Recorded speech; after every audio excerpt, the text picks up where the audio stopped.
allegations against the high-powered Hollywood executive, and Crews was one of the first male celebrities to step forward after the Harvey Weinstein story broke. And here's ABC's Lindsay Davis with his story. Fans know him as the lovable Sergeant Terry Jeffords in the hit TV show Brooklyn Nine-Nine.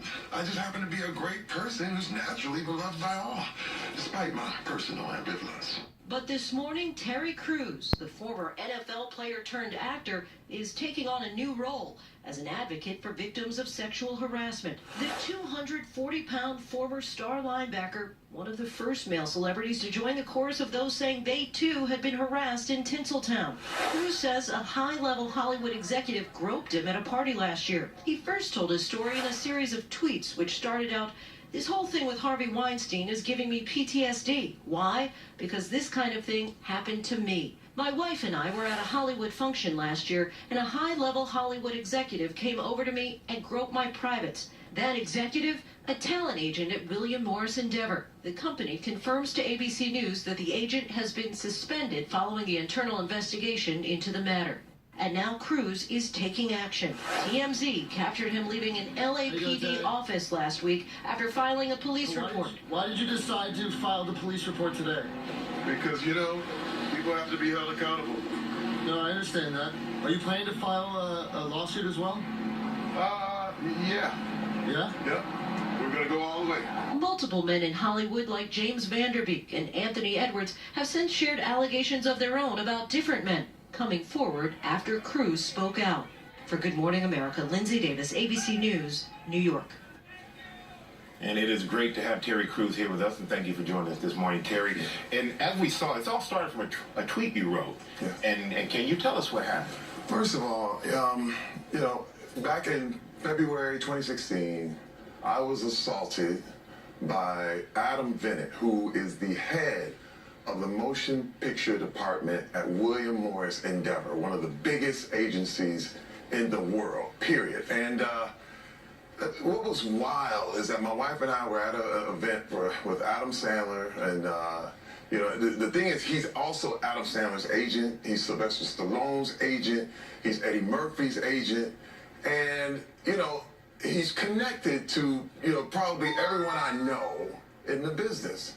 And now, this is the thing. I did not know this man. So you did not know him before this? I have never had a conversation with him, ever. Okay, I knew of him, and I knew just because it's an agency thing, but the first time I ever actually had an interaction with him was at this event. And I'm looking at him, and he's basically staring at me, and he's sticking his tongue out, and it's just overtly sexual kind of tongue moves. And I'm sitting there like, it's a party, it's packed, the whole thing, and I'm looking like, is this a joke? I mean, I don't understand. It was actually so bizarre. And he keeps coming over to me. He comes over to me. I stick my hand out, and he literally takes his hand and puts it and squeezes my genitals, and I'm jump back like, hey. And he's like, and he's still licking his tongue out and all this stuff. And I go, dude, what are you doing? What are you doing? And then he comes back again. And he just won't stop. And I really got forceful, pushed him back. He bumps into all the other party goers, the whole thing. And he starts giggling and laughing. And let me tell you, Mike, I have never felt more emasculated, more objectified. I was horrified. I went over to Adam right then and there, and I'm, Adam, man, come get your boy. What is his problem? And so, and Adam was looking. And your wife is with you. My wife is right there. Now, let me say, he was acting so weird and so strange, and I put myself between him and my wife, because I with this tongue thing, I couldn't understand. Let me tell you, it's so bizarre. I wake up every morning wondering, did this really happen? It's nuts. And you said that your wife was there. She saw the entire thing. Yes. You said you went over to Adam immediately. What was his response? He was like, well, I told him, I said, hey, man, he's grabbing my junk. I was like, Adam, what's wrong with your boy? And he looked like he didn't understand, because it was bizarre to both of us. Mm-hmm. And I just literally, I said, now, when I looked at him, it was rage. And when I say rage, I felt like I could punch a hole in his head. Okay, but this is the deal. My wife told me 3 years earlier, she said, Terry, you can never handle any situation like this with violence. You are a target. You can be baited and pulled if you react physically. And let me tell you something, I've done it before, but this is the deal. When I grabbed her hand and I left that party, we were only there for like a half an hour, and I got in the car, I almost ripped the steering wheel off. And she just kept saying, I'm proud of you. I'm proud of you.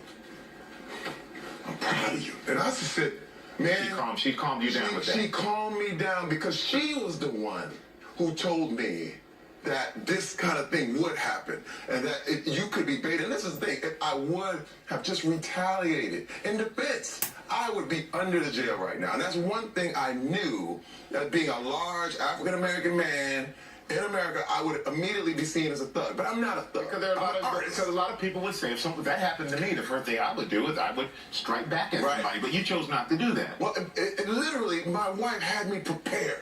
This is so beautiful about it because she had me prepared. She knew something like this could happen.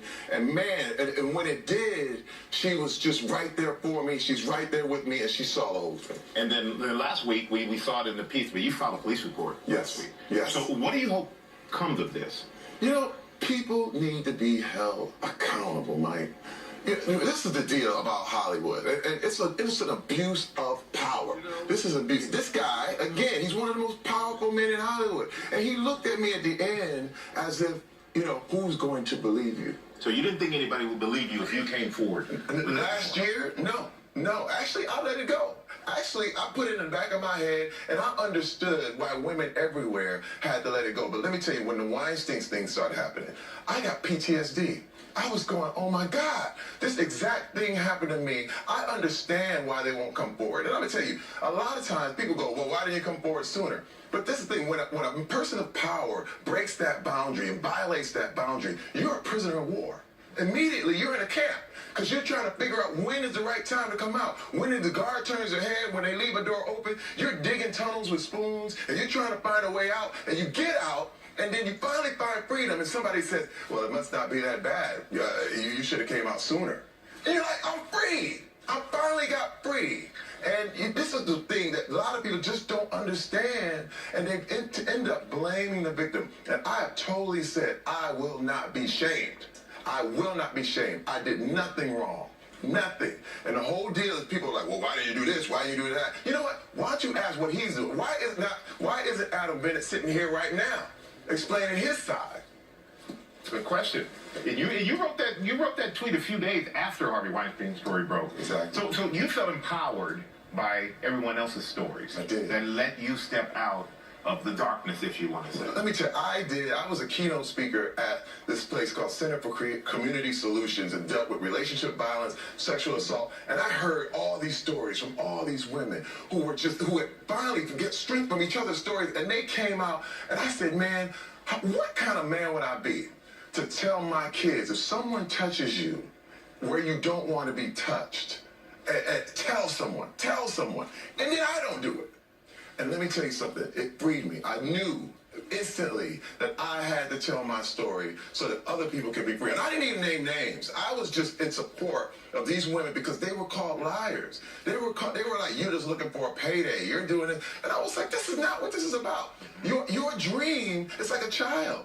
What you're trying to do, your dreams, goals, aspirations is just as valuable as your children. And when someone binds up your dream and holds a gun to his head and says it's going to kill it if you don't do this, if you don't stay quiet, if you don't do this, it's a hostage situation. You are dealing with a terrorist. And I have my dream. I've worked so hard for this.